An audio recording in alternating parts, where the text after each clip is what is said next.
वालेकुम याली मदद साईं ये असांजी संगत हाणे हिकु हिकड़े हलूं था।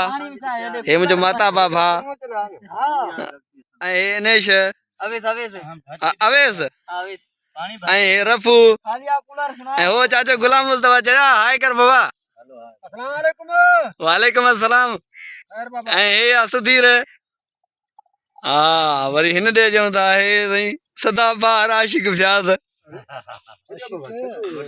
आओ हे रमेश ऐं हे चनवर हे साईं हे शजू ऐं हे वरी अदासलम हथ खण बाबा केर लॻो कुर्ब अदा हे संगत आहे असांजी अदा मानी जो टाइम हाली बंदि था कयूंसि हिते। अदा हे महताब आहे अॼु चिड़ियल मुंड में आहे घणो कमु न थियो आहे सही हले छा।